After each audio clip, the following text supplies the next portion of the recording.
We're looking forward to seeing many of you next week at our forum.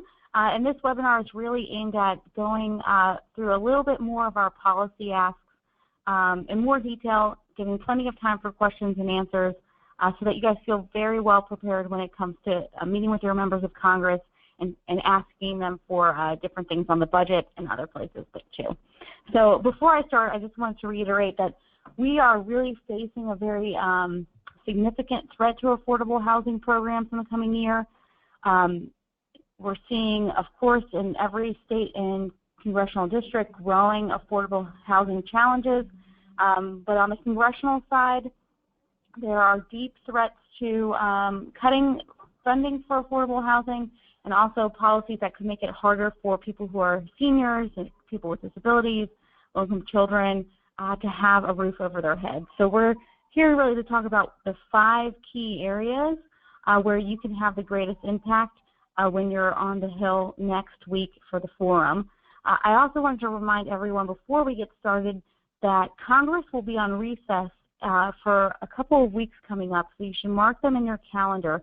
This is a really good time for you to engage your members of Congress, whether it's at town hall meetings or one-on-one meetings with their staff, or maybe even site visits, for you to make your voices heard and have them hear your message. So April 10th through the 21st is the first congressional recess, then May 29th to June 2nd, then July 3rd to the 7th, and of course August recess is another time that you should have in your calendar for the entire month of August.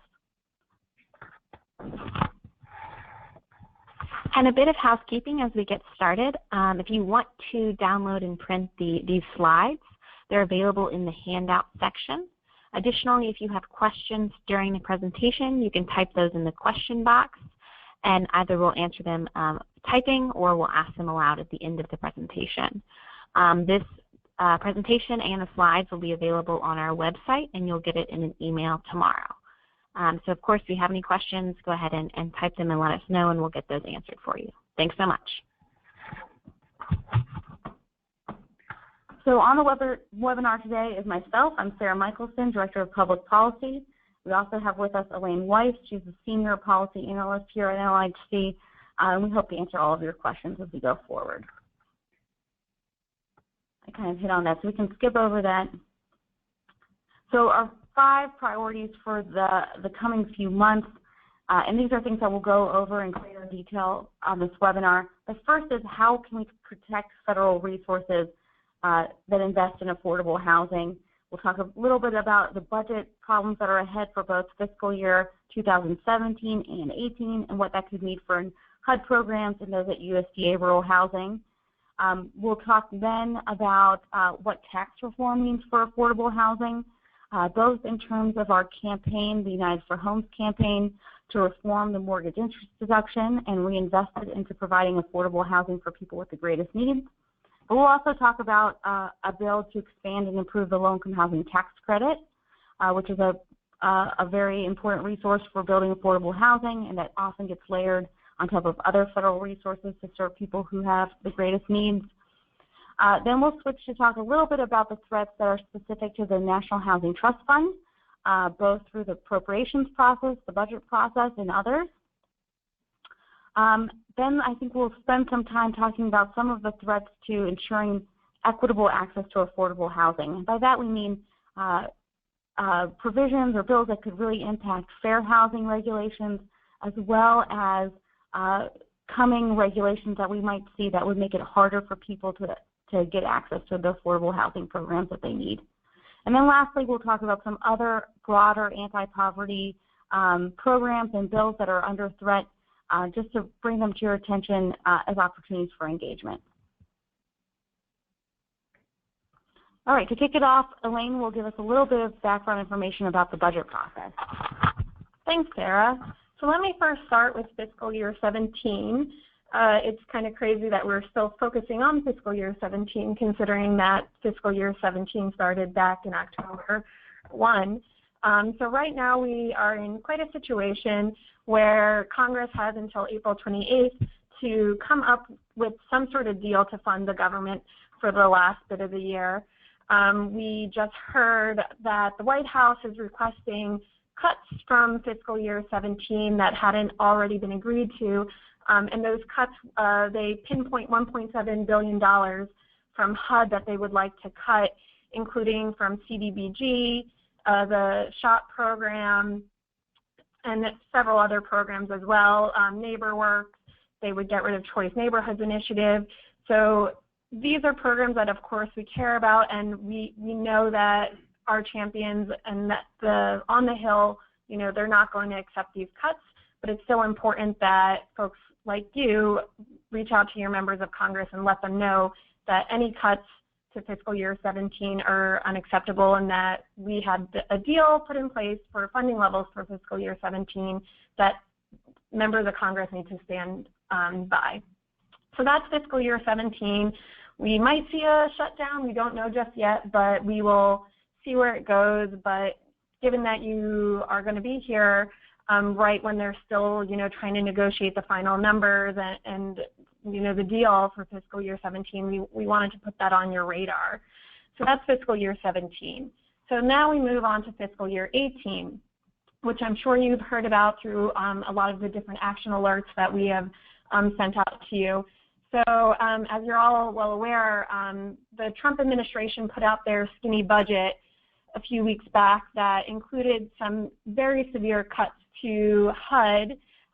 They are requesting to cut HUD by $6.2 billion compared to fiscal year 16 levels, so that's a 13% cut.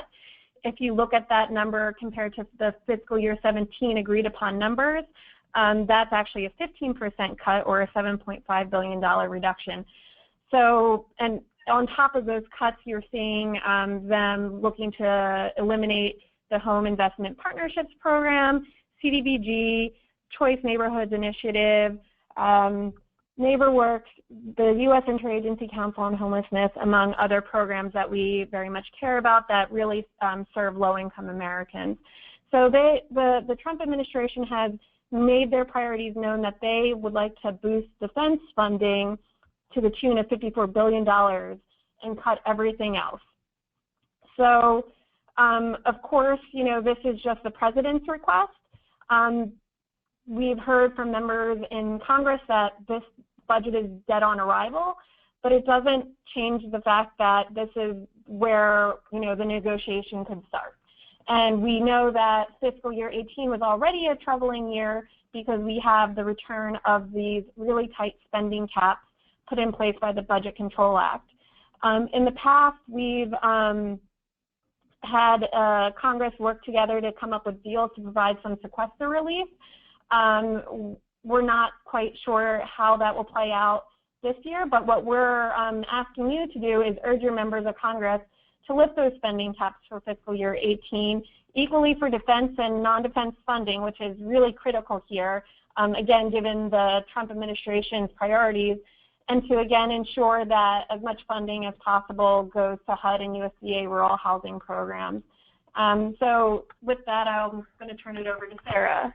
I just wanted to add on one more thing, which is that, you know, this budget, seeing it, it was so outrageously bad and harmful. In a way, on the one hand, it made it easier for members of Congress because they could easily brush this bill off or the proposal off as being outrageous. And we don't want to let them get away with that. We want them, when talking to your members of Congress, we should reiterate that it's not enough for them to just say that they oppose the Trump budget. We really have to get them to commit to changing those underlying dynamics that are really pushing down on HUD's budget. And so that's why we're asking them to affirmatively agree to lifting the spending caps equally for defense and non-defense programs and to fully fund HUD programs. It's not enough for them to just use the Trump budget as a way of getting around that sort of a commitment. Because as Elaine said, it really moves the goalposts. And all of a sudden, we don't want it to be a situation where cutting HUD by $3 billion is the compromise. You know, we want zero cuts to HUD. We want to see an increase in funding. And so we really need to keep that top line ask the same and not negotiate with ourselves before we need to. Thanks, Sarah. And I'd like to add that we have our as far as resources go to help you in this effort, we have our new report that we put together through the Campaign for Housing and Community Development Funding, A Place to Call Home, which lays out the case for why we need increased federal resources in affordable housing.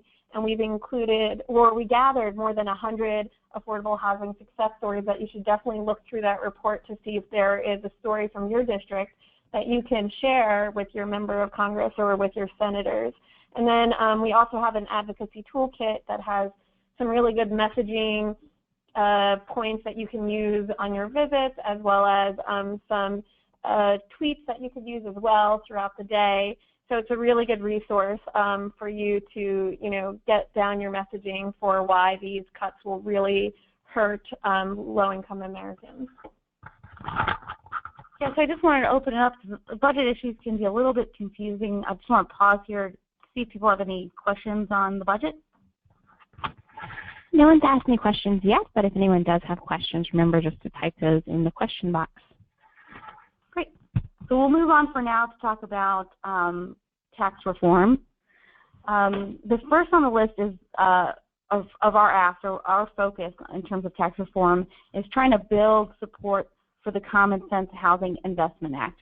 So this is a bill that was introduced by Representative Keith Ellison from Minnesota. He's been our champion for the United for Homes campaign. That's our campaign that we run that pushes for reforming the mortgage interest deduction so that it better serves more low and moderate income homeowners, and also so that it produces lots of savings that can be reinvested into providing affordable rental housing for people with the greatest needs. His bill is essentially what the United for Homes campaign has been asking for all along. It reduces the size of a mortgage that's eligible for the tax break from $1 million to the first $500,000. So that impacts less than 6% of all homeowners. The second piece would be converting it from a deduction to a credit. So right now, half of all homeowners don't even get to take the mortgage interest deduction because they don't itemize their taxes. And turning it into a credit means that it will be automatic and something that all homeowners with a mortgage can benefit from. But importantly, those two changes produce about $240 billion in savings, and this bill would reinvest that money into the low-income housing tax credit, into the National Housing Trust Fund, into funding to help repair public housing and other rental assistance solutions.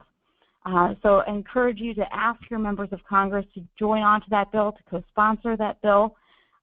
We have links to our new website for you here, as well as fact sheets and a recent op-ed that we put out with the Cato Institute. This is actually kind of an interesting op-ed, got a lot of attention here in Washington, D.C.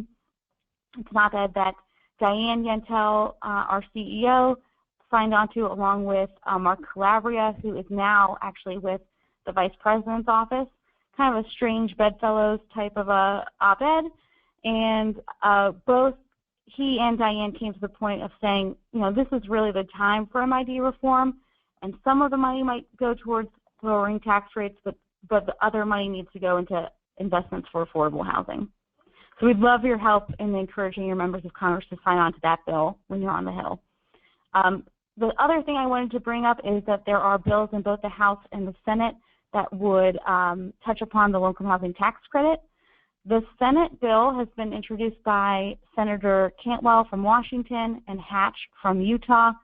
The bill expands the low-income housing tax credit by 50%, but it also includes really important reforms that make it easier to serve low-income people or extremely low-income people through the low-income housing tax credit.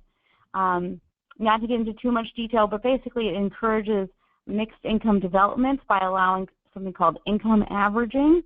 And it also provides additional incentives for developments that set aside at least 20% of their units to people who are extremely low income. The House bill is very similar to the Senate bill, but there's one big difference. The House bill does not include an expansion of the program, but we are supporting both bills. We think that it probably was unlikely that we would be able to get an expansion bill in the House. the group that's really pushing this tried very hard, but everyone is very supportive of this bill because of the reforms in it and how important they are.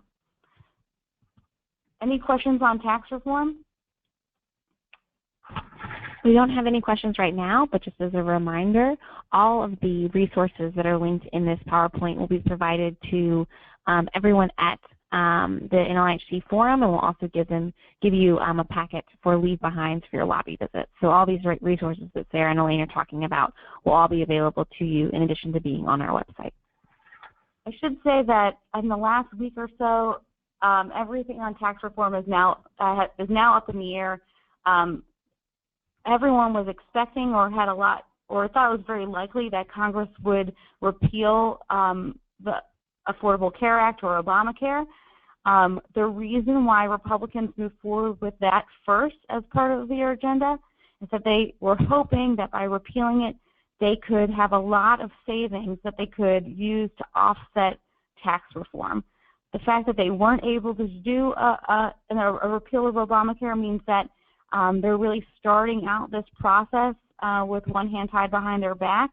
It's putting a lot of pressure on them to get a deal done, but it's really unclear what's ahead. So there's a lot of uncertainty here, but we want to be prepared for if and when they move forward with tax reform. They've said that this is one of their top priorities still. They're moving their attention to it. So despite the confusion that's out there or the uncertainty that's out there, we really need to be on our game about talking about tax reform and what it means for affordable housing.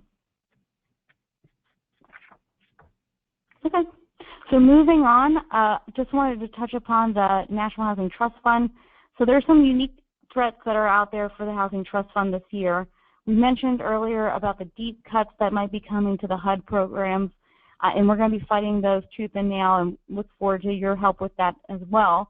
But we think the Housing Trust Fund is at a particular risk because we've seen in the past when there were deep budget cuts proposed that Congress has tried to sweep up the dollars from the Housing Trust Fund and use it to plug holes in the HUD budget. Luckily, we, with your help and other advocates, were able to push back on that and prevent that from happening in 2015. But I suspect we're going to have to do that again this year, depending on how the budget turns out. So we want to flag that for you. But that doesn't mean that those threats, just because there are those threats out there, that there aren't other opportunities to expand the Housing Trust Fund. When Congress turns its attention to reforming Fannie Mae and Freddie Mac, there'll be an opportunity for us to greatly expand the Housing Trust Fund up to as much as $3 billion. So we want to be able to flag that on your radar and also on the radar of members of Congress. If you remember, in 2014, the Johnson-Crapo bill was the bill to get the furthest in the congressional process. It included a provision that would have expanded the Housing Trust Fund up to $3 billion, as I mentioned before. We want that to be the starting point for any negotiations going forward on reform.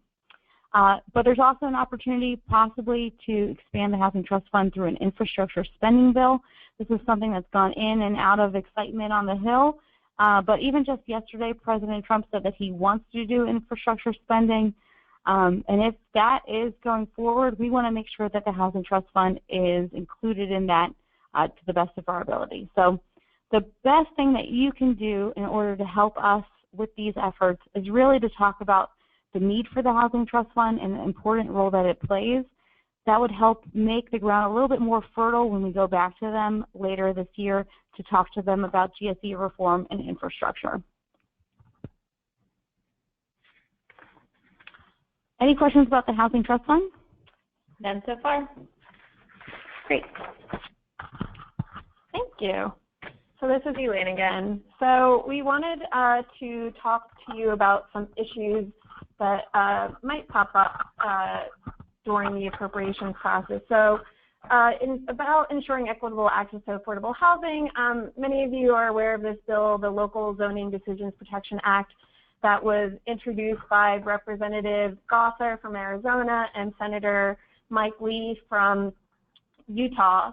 And what this bill would do, it would nullify the affirmatively furthering fair housing rule that the Obama administration had put out. This is one of those rules that has been consistently targeted by certain members of Congress, including Representative Gosar from Arizona. So while these bills, you know, we don't expect them to move on their own, we know that any opportunity that these members of Congress have, they take to introduce an amendment that includes the language from this bill. And we've already seen it this year with the budget resolution. Senator Mike Lee, during the Vote-A-Rama, had introduced an amendment that included this language to prevent the affirmatively furthering rule from going into effect. So again, while we don't expect these bills to move on their own, we always have to be on our guard for when they have the opportunity. And that usually comes up during the budget and appropriations process. Last year, Senator Mike Lee offered another amendment. This time it was to the THUD appropriations bill that, again, would have defunded the AFFH rule. And to counteract that, Senator Collins and Senator Reed offered us a different amendment. And through those efforts and through a lot of, you know, grassroots advocacy, we were able to defeat that amendment. So now we have senators on record saying one way or the other whether they support defunding the rule. So if you're in one of those states where your senator voted the right way to voting against the Lee amendment, it's really critically important that you thank your senator for voting that way, and, you know, presenting, really good examples of the rule being put to good use in your state.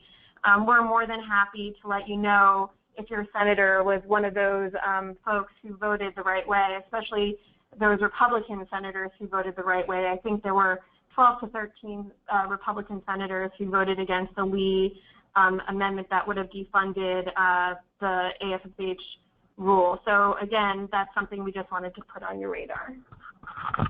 I'll just say, in our experience on the Hill, it seems like the biggest problem that we face is that people don't really know what the affirmatively furthering fair housing rule does, and there's a lot of misconceptions about it. So something that you'll hear a lot from opponents to the rule is that it's government overreach, that it's the federal government reaching into the decisions that local jurisdictions have the right to make.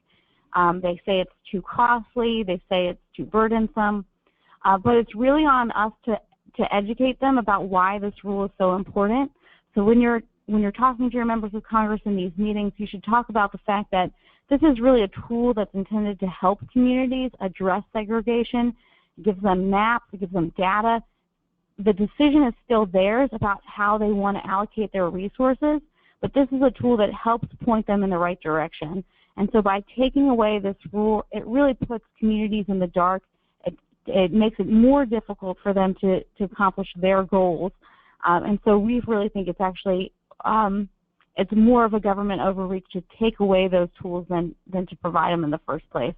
The other thing that we've been emphasizing is that that AFFH is really critical to achieving a Republican goal of housing choice.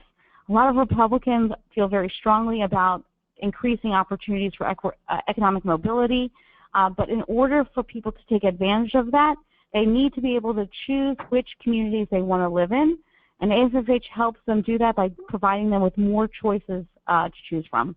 So those are the kinds of ways that we're talking about AFFH on the Hill, and we'd encourage you to think about that too. Moving on, I wanted to flag for you a concern that we have about work requirements and time limits being added to housing assistance. Last summer, Speaker of the House Paul Ryan put out his A Better Way plan, which included an agenda for anti-poverty measures. And while there are some pieces of that reform or that he alluded to that we would support, there are others that are very deeply concerning, and this is one of them. So they've mentioned in that agenda and in other places that they're very eager to add these work requirements for work-capable people who are receiving housing assistance. It's unclear what exactly they mean by that. But from our estimates, about 94% of all people who are receiving housing assistance are either seniors, are people who have disabilities, they're already working low-wage jobs, or the reason why they're not working is because they're caring for a young child or a family member who might have special needs. And so really what this bill would do, or what these sorts of provisions would do, is drive more people into more extreme poverty. We've seen this before when it came to welfare reform in the 90s. We've also seen that Republicans, or some Republicans, have tried to do this just as soon as 2 weeks ago or a week ago when they were negotiating Obamacare. One of the chits that the White House was trying to use to attract more conservative Freedom Caucus support to their bill was to allow states to add work requirements when it came to Medicaid, which is also very disturbing.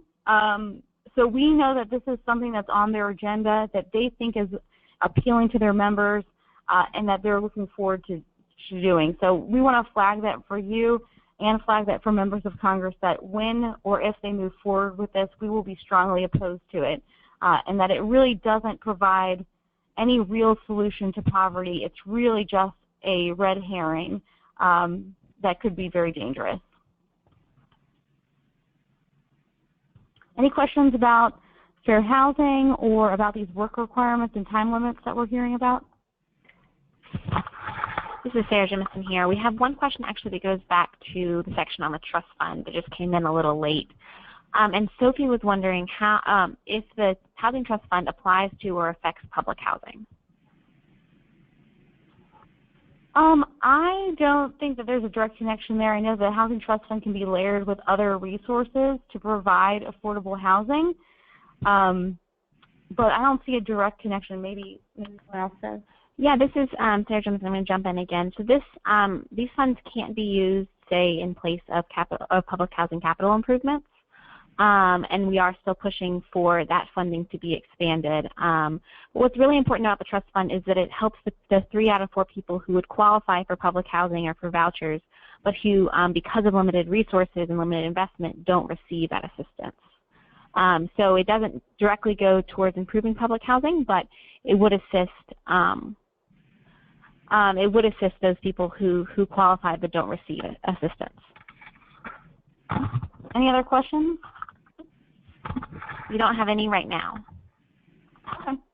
So moving on, one of the things that we've done differently this year at the National Income Housing Coalition is to try to take an even broader view of poverty and what we could be doing to better serve the people that we serve through our mission. And so that means looking beyond just housing, but to other anti-poverty measures that we should be playing a supportive role with. So we, of course, have been, when the Obamacare repeal was going on, we did what we could on the Hill to push back on that, but we expect that in the coming year we might see other risks to anti-poverty measures. So just to clarify for you and to let everyone know, we are actively trying to support any safety net program that serves extremely low-income people. And so we have a number of programs listed on the slide that we think are extremely important and that need to be protected over the next few years. So when speaking with your members of Congress, this would be a great opportunity for you to make the connection between health and housing, between housing and education, and how all of these resources really work together to help people who have the greatest needs.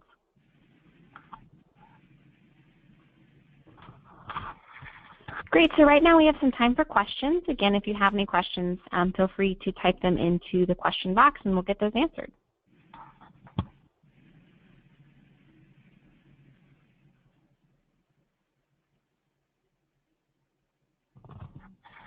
One question we have is from someone who wants to bring their own materials in addition to ours to Lobby Day. Is that something they can do? And is there a particular way we encourage them to present that material? People are more than welcome to bring any other materials that they want to. They can talk about any other issues that we haven't brought up as well. This is really your opportunity to build a relationship with your members of Congress and talk about what's the most important to you, your community, and your mission. So you should feel free to use our resources to the extent that they make sense for you.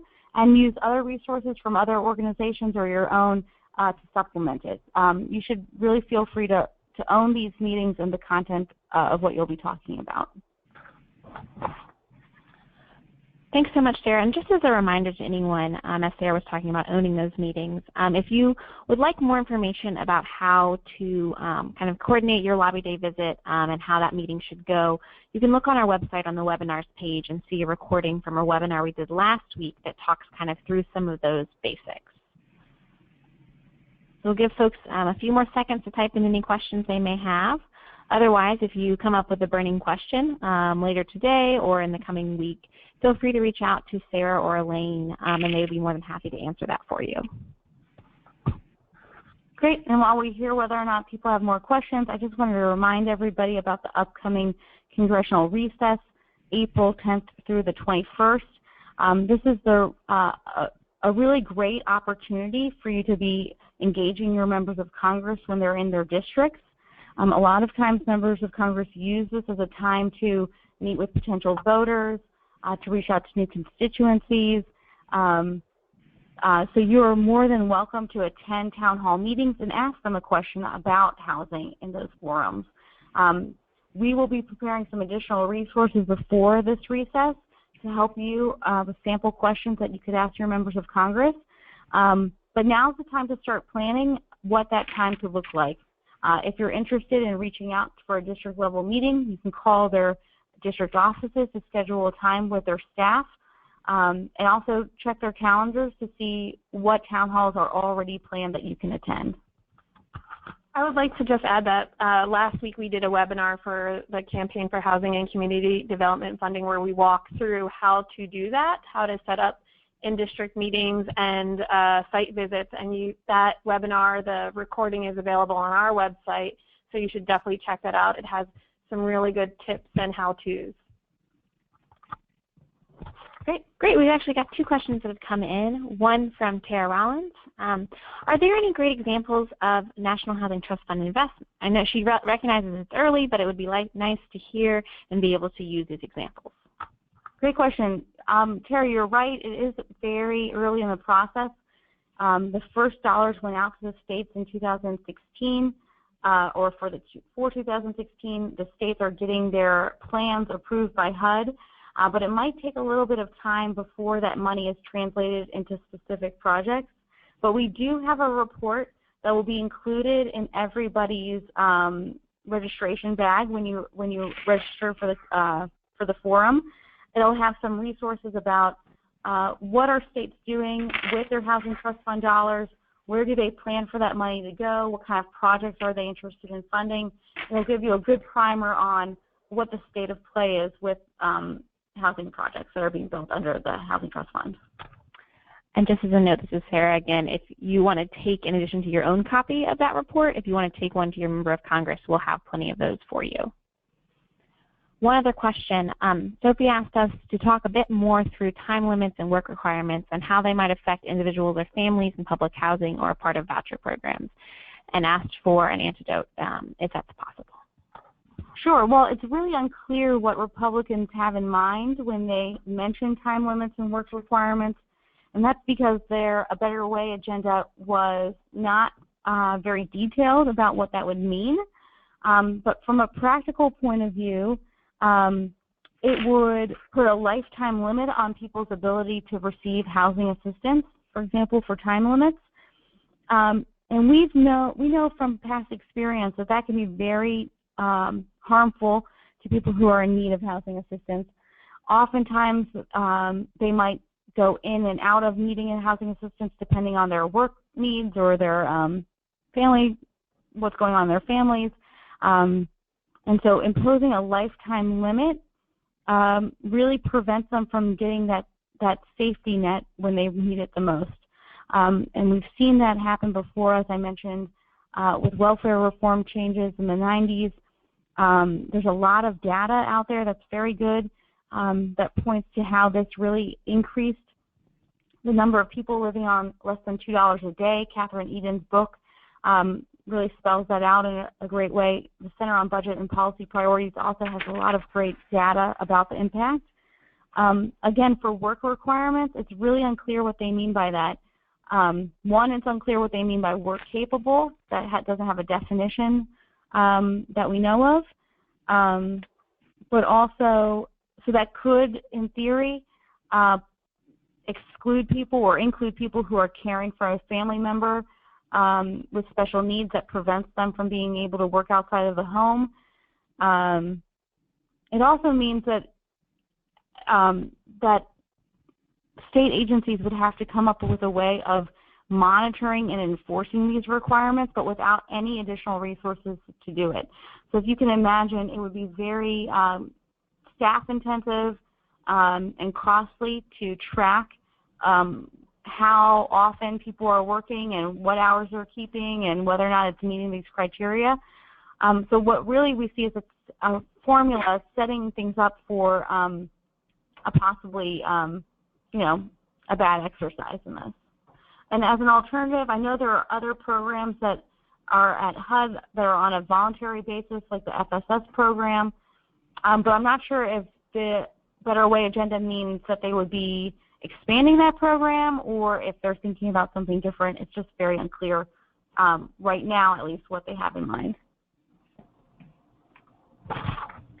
Great. Thanks so much, Sarah. I don't think we have any more questions right now, but of course, you're always welcome to reach out to Sarah and Elaine with questions or any member of the field team. We're really looking forward to seeing all of you at 1 p.m. on Sunday afternoon. Some of you may be coming to the resident session on Sunday morning. We'll be looking forward to seeing you there if that's the case. We're excited to get going, and if you have any questions between now and then, please don't hesitate to reach out to us. Thanks so much.